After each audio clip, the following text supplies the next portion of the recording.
Zan Fredericks, National Map Liaison at USGS. Welcome to the Geospatial Index. Thank you so much. I'm really excited to have come across you, and I can't believe how friendly, open, and helpful everyone is over in the US to my humble request to come on the podcast. So thanks. So the agenda today is very simple. It was really tempting, of course, to come up with a complex, detailed agenda about all of the computing systems, storage, processing, projections, datums, etc., behind the national map. But I wanted to take a step back and just cover the topic of what USGS does to produce and maintain a culture that supports the emergence of the national map and all of the infrastructure, data collection, and prompt maintenance and updates that requires. So interested in what your response is to this idea, Zan. Sure. There are so many different avenues we could take to answer that, but for me, especially I'm part of the National Geospatial Program, specifically the User Engagement Office. And that is exactly what it sounds like. We are here to engage users. So as you can imagine, it's really important for us to build relationships, because while you do outreach to users and then in-reach any feedback you get from them, you can't really get to the root of needs and motivations if you don't have a good relationship. And I think that expands outward into the National Geospatial Program at large, to our core science system mission area, all the way to the USGS. USGS is a big science agency. We're producing topo maps for the nation, but we do so much more. And I think it's really key to realize that we offer really good science and we offer really good resources, and those resources include a wealth of knowledge. So our culture is one of collaboration and partnerships. Okay. That was a really broad-reaching introduction, and I've got 10 additional questions now. Fantastic. So I think something that a lot of people know about worldwide who are involved in geospatial is Landsat. Is that an initiative from USGS? It's a partnership, absolutely. It's based out of our Earth Research and Observations Center.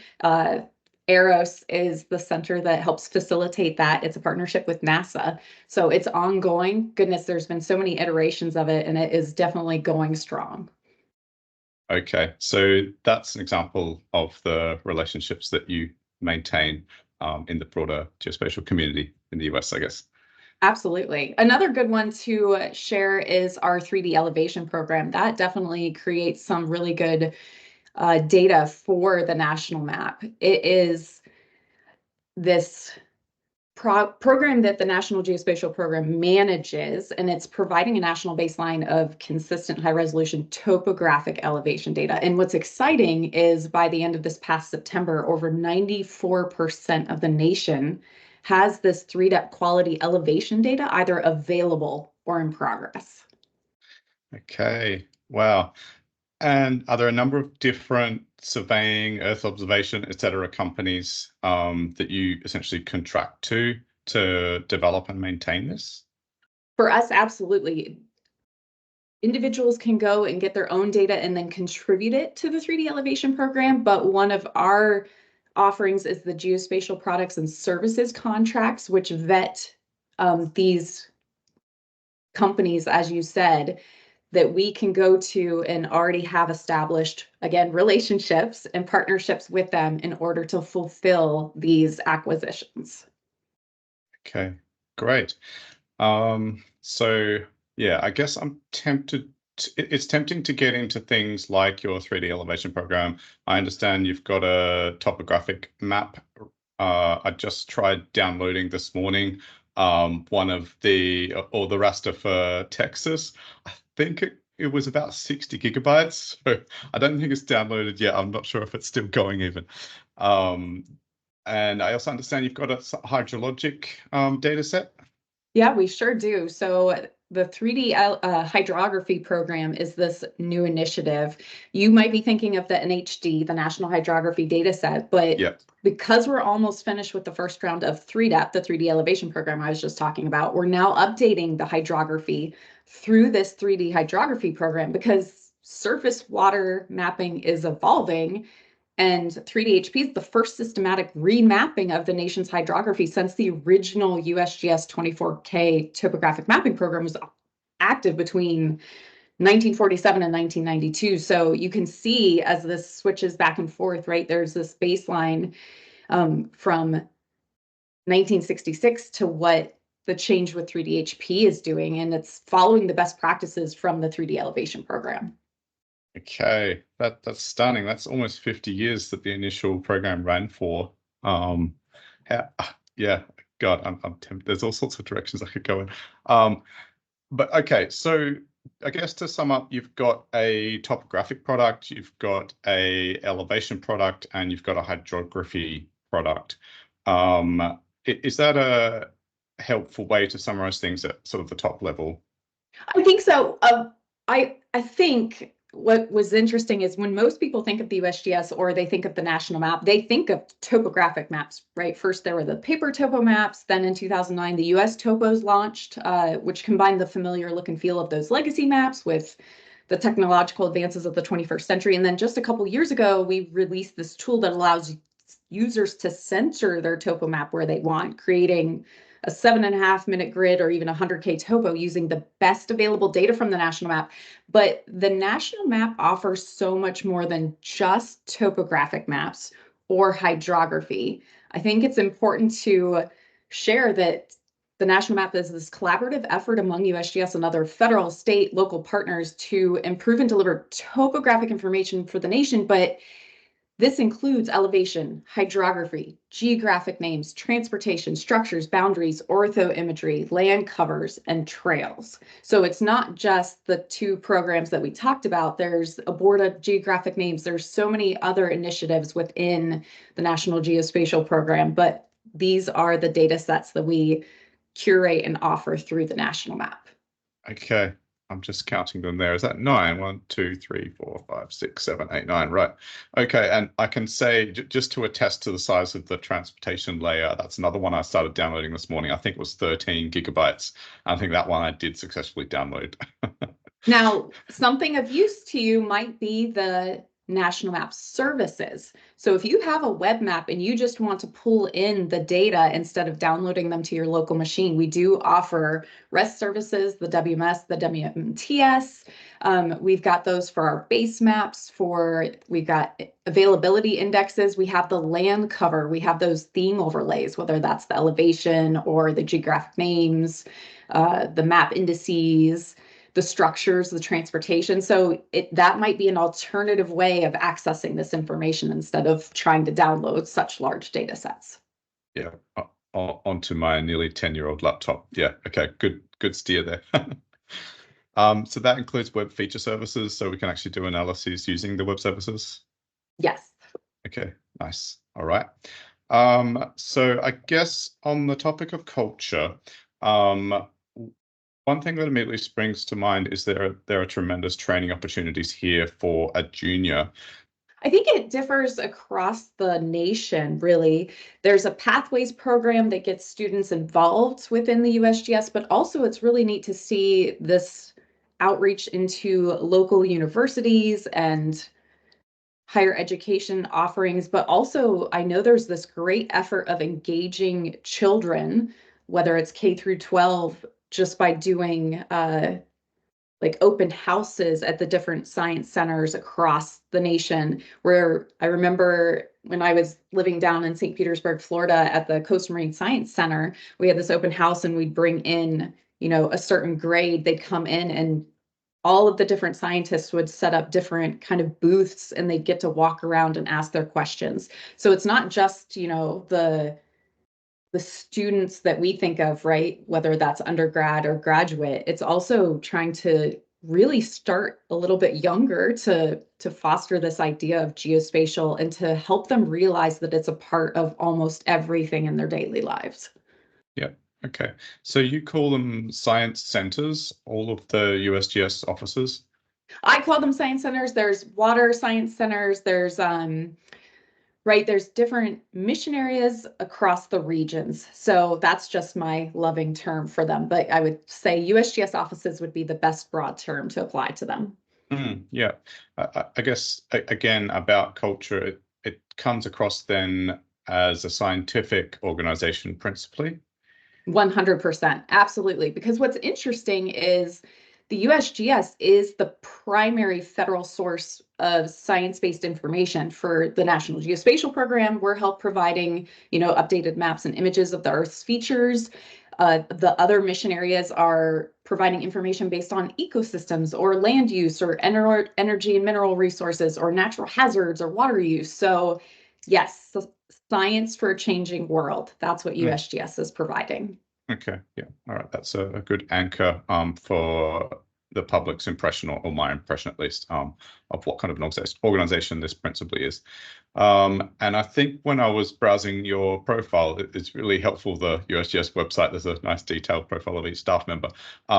Yeah, I was really impressed with all the publications you had. It looked like it was at least 20.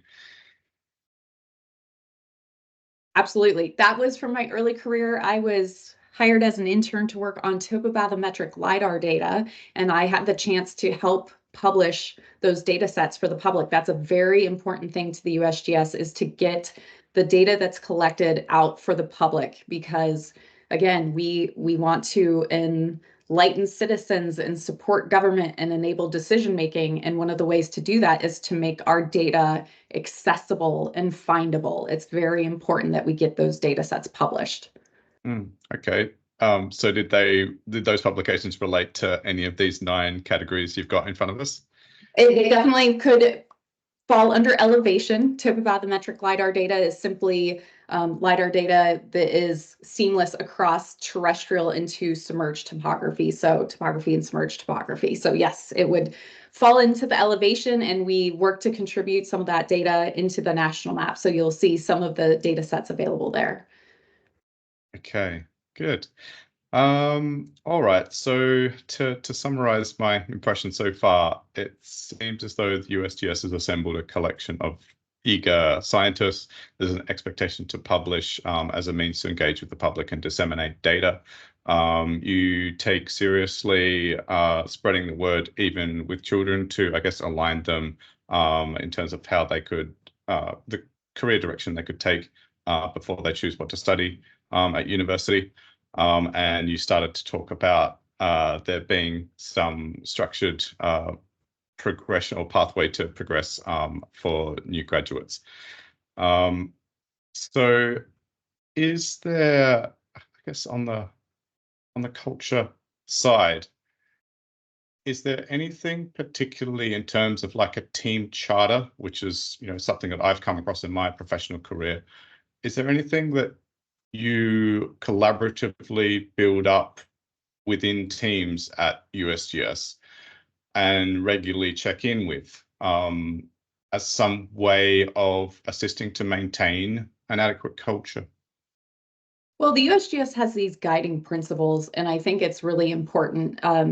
It's really this idea of following this pathway, right? Whether it's within the mission areas, whatever project you might be on. There are 6, if I remember correctly. And it's this idea of be respectful, communicate effectively, collaborate, be accountable, value differences, and advance the USGS mission. I might be missing one in there. But these guiding principles, as you can hear, often support that idea of these really strong relationships, right? In a strong relationship, you're respectful. In a strong relationship, you communicate effectively because you understand each other and you're listening to each other. In a strong relationship, you collaborate and connect because you've made this connection, and you're accountable in a strong relationship, and you definitely value differences because it helps you expand your horizons and see different perspectives. And through all of this, the idea is to advance the USGS mission, because it's really important, again, to make sure that we are delivering the science that we said we would, whether that's to the public or to other, department or governmental agencies. No matter who it's to, it's just really important that we support that mission. Yeah, I really loved essentially how your ideas about robust and strong relationships came across to me there. Is that sometimes things could get prickly, sometimes there's strong disagreements. And I really liked how you were talking about, despite these issues, being deliberate about full participation in a relationship, if you like. And I think it helps having the guiding light of driving the organization forward to help get through, disagreements or rough patches in a relationship. I think so, especially in the sense that if you think about it in any relationship, at least to me, you should always think about it as you and whomever the relationship is with are on one side and the challenge is on the other. And if you work together, you can help address that challenge. It's not you against the person you're working with. I And love that. oftentimes, Yeah. right, oftentimes we forget that. And it's really like, how can we work together to solve the challenge, not how are you and I disagreeing? I don't Adding know. an extra unnecessary challenge. Yeah. Yes, exactly. I'm learning a lot. Thanks, Dan. It's just my perspective, but that's how I look at it. Just again, because the user engagement role is to build these collaborations and partnerships. And you just heard, at least for me, those guiding principles are vital in order. If we make the connections up front, it helps us when time is vital. Say for disaster response, and you need help or you need to reach out. If you have these great connections, it makes it so much easier in those dire times to connect and get Absolutely. the information you need. You don't have the additional challenge of building up the relationship or even discovering who you need to build a relationship with. Yeah. Right. And we're not doing this for fun. Well, I mean, it is fun, but we're doing this to meet a need. So what's really important too is to collect that feedback, because once we get that feedback, we can improve our products. We're not making these products just to make products. We're making these products to respond to challenges, to answer questions, to solve problems. And our products aren't any good if they're not being used. The best tool is the one that's used. And the more it gets used, the more feedback we get and the more fine tuning we can do to improve the tool. It's this great positive feedback cycle. Yeah. Okay. So I guess on the topic of relationships, something related that I've come across in the past couple of years is the concept of psychological safety. And from what I understand, it at least is used in the context of operating rooms. I don't know if it emerged there, but I remember watching a video there was a speech by a woman who ran operating rooms. And basically the idea is that everyone, no matter how junior, how senior, because it's similar to what you're saying, in an operating room, you face the main challenge of keeping the patient alive on the table and not amputating the wrong thing. Everybody has to be aligned at least towards that goal. So the concept of psychological safety is that anybody has the right to intervene and should feel safe. There should be no concerns from a psychological perspective about challenging something. Is this also an idea that's upheld at USGS? Absolutely. I have always felt comfortable raising my hand or, right, intervening or interjecting, I should say, at any time. I started as an intern, and I remember, I'll never forget, and this is just my example because this takes me all the way back to, right, being new, being the new person, being unfamiliar with the territory, things like that, that I remember creating this data series and having it reviewed, and one of the peer reviewers asked me a question, and they were like, "Oh, we suggest you change it to this." And I was like, "Wait a minute, that's not what I'm trying to say though. And if I change it to that, that's changed the meaning."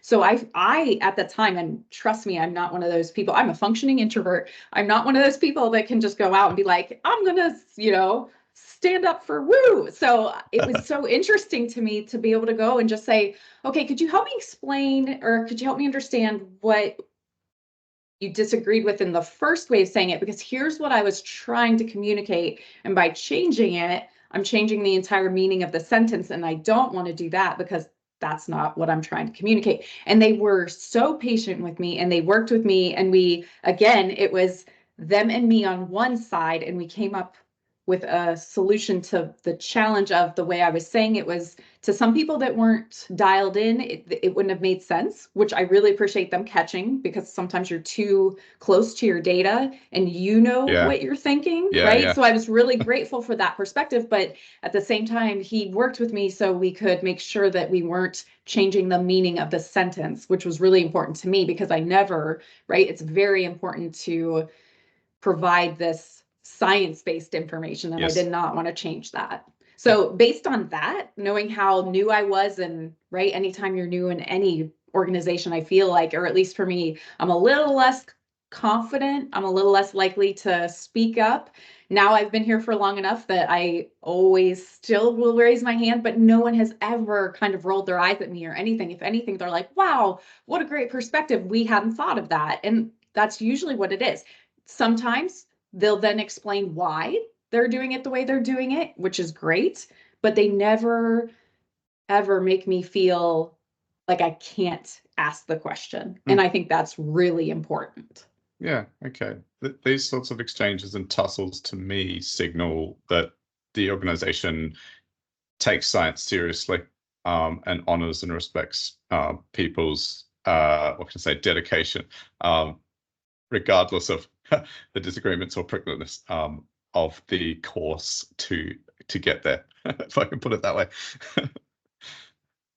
Okay, good. So you've come with some slides. Are there any other points you wanted to cover on this initial topic about culture and the nature of doing science at USGS before we move on to the next item?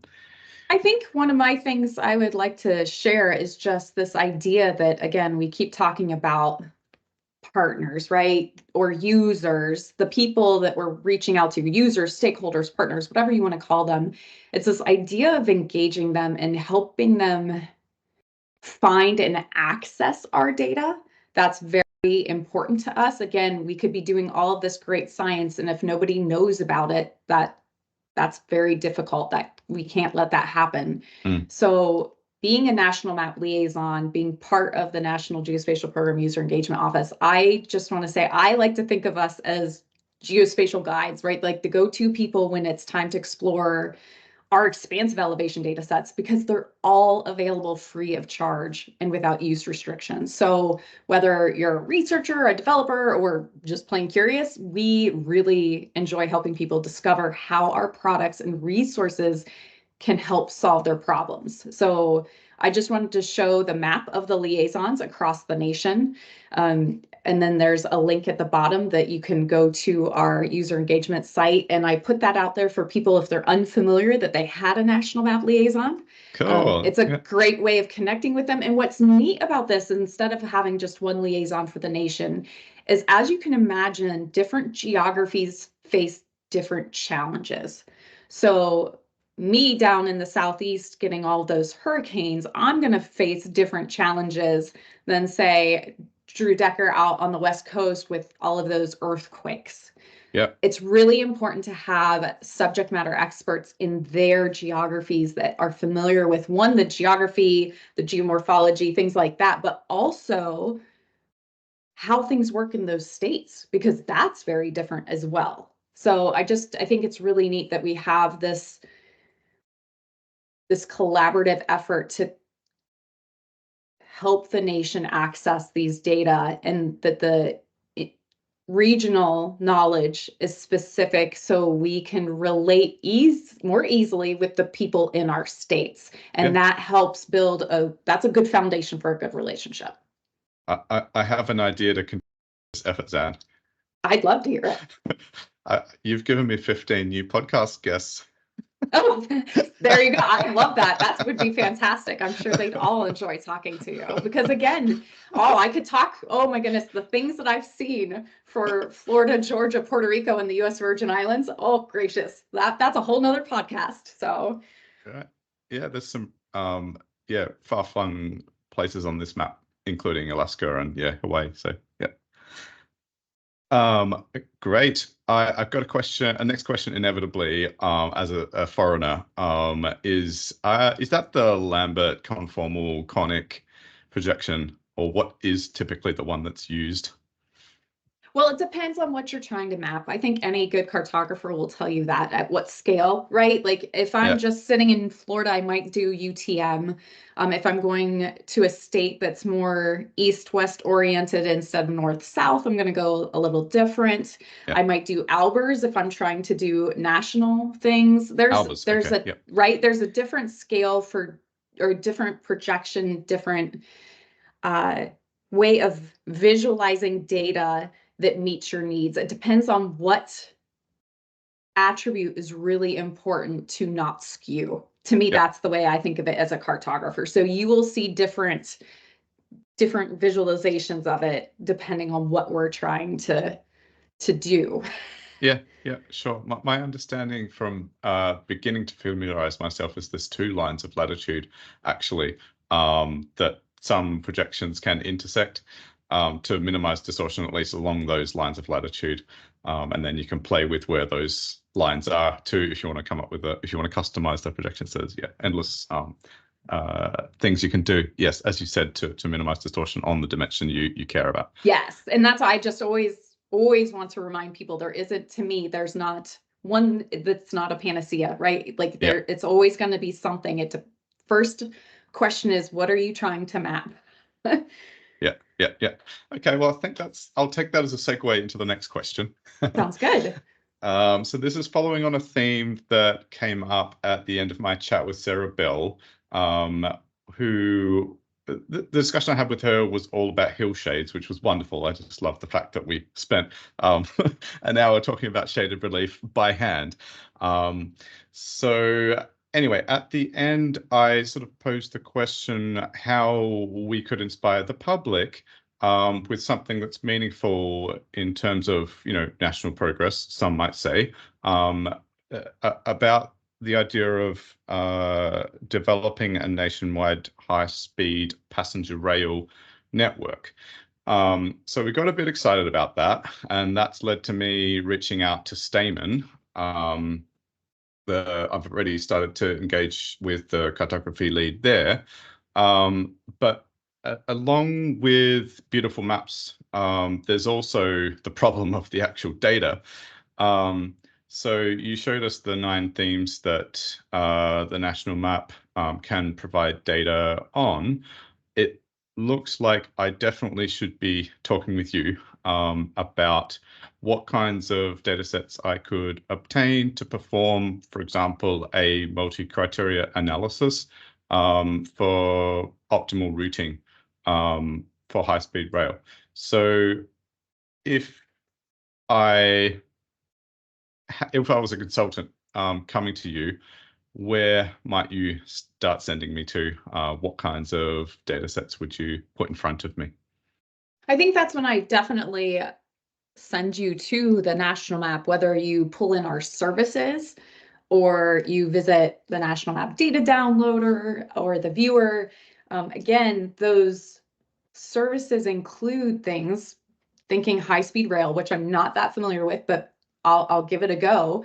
I'm gonna guess that imperviousness would be of interest, right? Land cover would be of interest, obviously. Yep. Elevation, Yep. your governmental unit boundaries, maybe your hydrography data sets if that high-speed rail is also transporting goods. I don't know, right? You might want to know where your closed waterways are to then offload those goods and then transport them That's via a great water. idea. Maybe people too. I don't know, right? Like again, bear with me. Your structures, your transportation, all of these are layers within the national map that you could either download or pull in as services. And I think those would help give you a good base for your high-speed rail assessment. Take the 3-depth LiDAR products, for example, right? We've got both the digital elevation models as well as the LiDAR point clouds, which allow you to look at the data a little bit differently. You could take that LiDAR point cloud, you could create your own digital surface model if you wanted to, instead of just the digital elevation model that's served. I think that would be really important. We've got custom tools. One's called the LiDAR Explorer. It allows users to visualize the LiDAR through a web-based 3D viewer. That's thanks to Amazon Web Services. They've got their open data registry, and it's serving this really large collection of 3D LiDAR point cloud data that was formatted by Hobu Inc. into that Entwine point tile format. So that allows public access to the LiDAR data. And what's neat about it is you don't need to pull it to your local machine. You get to visualize it online. So if you don't have GIS, or if you don't have lots of memory, it's a good way of, directly transforming and visualizing it. Okay, yeah, because that's primary concern for me. Because I'd love it'd be great to do some sort of basic multi-criteria analysis, maybe not with 50 criteria, but maybe 10. But because it's such a big country, it's pretty intimidating just doing it with that limited number of constraints on my little laptop. So yeah, the idea of using your infrastructure or some AWS infrastructure, that's appealing. Great. So we're looking at a DEM here. Do you have slope products as well? Absolutely. So that National Map Viewer, we also have the DEM Viewer, which is really neat. You can go in and look at the different, we've got slope, we've got aspect.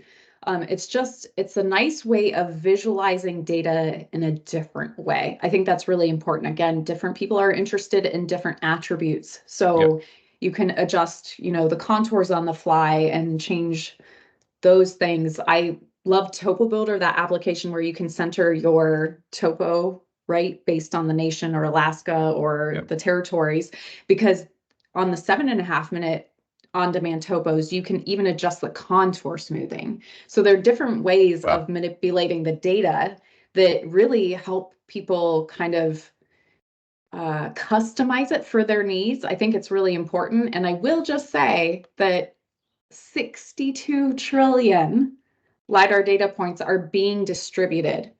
So there is enough for everyone. If every person in the United States received the same number of points, that's more than 185,000 points per person in the United States. Wow. So I assure you I'd like to think there's something for everyone. I love this.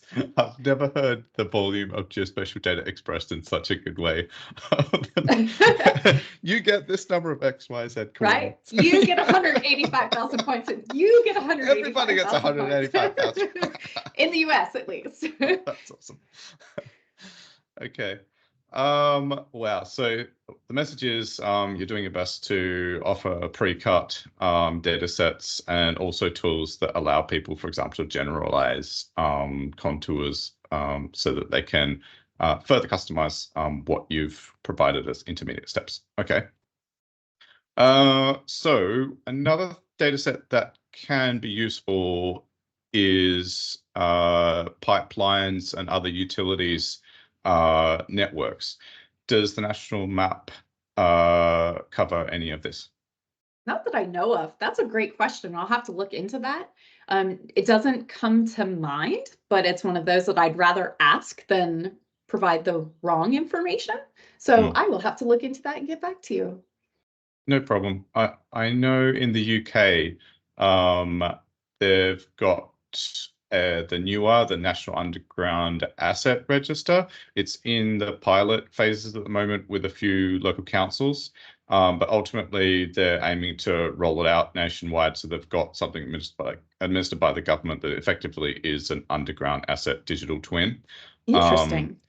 Yeah, so it sounds like this is not the purview of USGS or the National No, Map. I wouldn't think so. I hesitate to ever, give a final say, but I wouldn't think so in the sense that we're focused on topographic information, and I don't feel like that falls within it.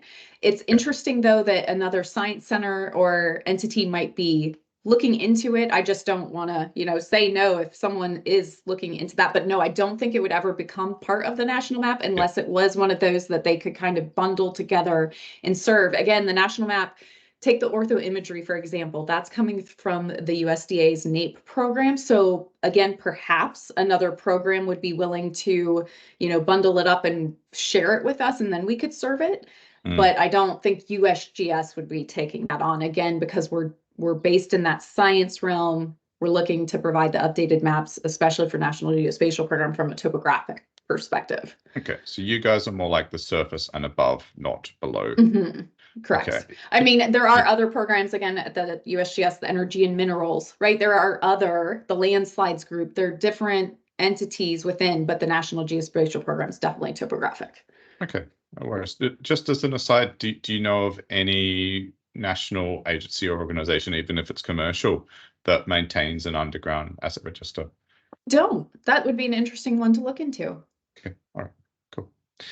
Interesting. Okay, so we've covered slope. We have covered, you already mentioned the transport layer. I guess I'm just trying to tick off some things in terms of the so-called foreign service crossings or existing infrastructure crossings that we'd need to model and essentially cost out. Because if you count the number of crossings, that helps to assess the feasibility of a given high-speed rail line. Obviously, you might want to minimize the number of crossings of existing infrastructure. Likewise, just as it would be more expensive to build rail on a steeper slope. So you've covered those ones. You also mentioned land cover. So is it just like a single raster with many different classes of land cover, or do you provide data sets of environmental designations like, protected species sites or anything like that? For the services, I know we've got, oh gosh, what did we have? We've got canopy cover, the impervious descriptor, the imperviousness, the land cover general, and then shrublands. I feel like if you go to the National Map Viewer, there are even more additional subsets of that. So I believe they're broken out. It might be that you download the land cover data set and then they're within it. Okay. All right. Yeah, because I've been in the UK since 2021, and I've gone through a few data collection exercises now for assessments of infrastructure feasibility and actual design. And every time we sort of hit the same environmental constraints data sets, and it's a bit easier in the UK because ultimately, it's a smaller country and, the government does maintain a bunch of nationwide environmental designations data sets. But if you have to get more detailed in the end, you've only got Wales, England, Scotland to deal with. But in the US, you've got, is it 48 states on the mainland? Contiguous. The lower 48 contiguous states, yeah. So do the states tend to maintain their own independent environmental designation data sets, or is there some national level aggregation? Do you know that? I was going to say yes to both, right? There is a national, and then the states, at least that I work in, they definitely, like our Florida Department of Environmental Protection has theirs. Yeah. It's interesting how different states curate their geospatial data. Most have these open geospatial portals. Yeah. That they've got their information, which sometimes is either the same as what we have, or it could be different. It just depends on, what standards or specifications we're all trying to adhere to. And sometimes those are different. Like our Florida water management districts have higher specifications that they need to adhere to when they're modeling water in Florida, because it's such a low-lying area, and with our aquifers, it's so critical to understand that movement. So I think it would be different across the nation, but I can at least speak to, my region, that yes, they're both. Yeah, okay. All right. Yeah, getting the impression it's a bit of an intimidating challenge, and it speaks to the skill and the importance of building relationships. Yes. This kind of data collection exercise. Absolutely, because it's really important to remember that it's not just to then access, but it's also to those relationships allow us to reduce duplicative effort. And that's really important, because that duplicative effort, either that's right, that could improve field team safety because less people need to go out into the field to collect these data sets. It absolutely reduces the resources needed, the money we're spending, which is vitally important. It's just those relationships offer so many benefits. Yeah. Okay. I'm doing my best here with this podcast. Okay, so I mean, I don't want to subject you to some sort of examination about all the minute details of these data sets, but just, I guess, whilst I can, I'm interested in a bit of extra detail about the transport layer. So, for example, does it include rail? I think so. Okay. I'd have to pull it in and really look at it. I want to say that there are quite a few different attributes to it. I just can't pull it off the top of my head. Yeah, okay, no problem. Yeah, maybe I won't. Yeah, I don't want to turn this into some sort of exam. Okay. Well, what's interesting within user engagement is we've got these focus areas. So I have the person for you to talk to that could answer all your questions. That's kind of the nice thing. Oh, perfect. Yes, exactly. Is that we kind of all have different subject matter expertise. Mine happens to be in LiDAR. So if you want to talk topography LiDAR, terrestrial LiDAR, I'm your person. I'm not your transportation person, but I do know someone that would very definitely answer your questions. Yeah. Okay. All right. Well, maybe I can, continue on with a connection there. Cool. Well, do you have any other thoughts about how the USGS might assist in an attempt to assess the nation for feasibility of a high-speed rail network? The only thing I can think is to work across those mission areas and regions and really to reach out to see which groups have information that would be of use. I think it's really important not to just dismiss and think, oh, I've reached out to one person at the USGS, I have everything I need, because goodness, I feel like we have almost 10,000 employees. There's so, right. I was just talking about one program within one mission area. there's there's so many more programs and projects that may have bits and pieces of that information that could be collated and then give you that larger picture. So I think it goes back to potentially having, say, the National Map Liaisons reach out to the centers within their states saying, right, here's this interest. Do you have anything to contribute to it? I think that's always a good place to start, because it's I don't know. Those puzzle pieces are out there and you never know where you're going to get one from. So I would hate to say, like, here's your workflow. I think it's always good to share that there's interest in something like that, because even if it's not currently on someone's mind, they may encounter, say, in 2 months, they meet someone from within their state and this is exactly what they're working on. Then they can go back and be like, oh my goodness, I remember we were just contacted about that. Let me turn back and reach out to that person and let me connect them with this person. Yeah. You're talking about getting a signal working through a network. So absolutely. Yeah, sure. Okay. I wanted to talk about something that I was thinking about relating to the first question about building up a culture. It felt like was it those 6 principles for the organization? Was it 6 that you mentioned? I think so. I mean, Yeah. I know 6. There might be more. That's what I feel terrible. They're called our guiding principles. I should have them all memorized, but I do remember those 6. Yeah. Anyway, when you were talking about them, I got the feeling that this is a way to build up an organization and a culture where people can dedicate their lives. And when you have that feeling that people can throw themselves into something, to me, that's when you've got a culture that really means that these amazing products can emerge from it. Agreed. Yeah. So I don't know. I just wanted to share that's how it felt when you were describing how this system of ideas and principles works. So yeah. I think I like it because I feel like it empowers every person at the USGS to play a part. And I think that's extremely important, because we all have those days when we kind of show up and we're like, oh, is what I'm doing making a difference? At least for me, that's my main motivator. I want to make a difference. And if you don't feel like you're contributing to the common good, it could be a tough day on those days. So I love that the guiding principles really empower us to feel like every single person at the USGS plays an important role. I think that's a great way to end things. Well, fantastic. I will share one more slide.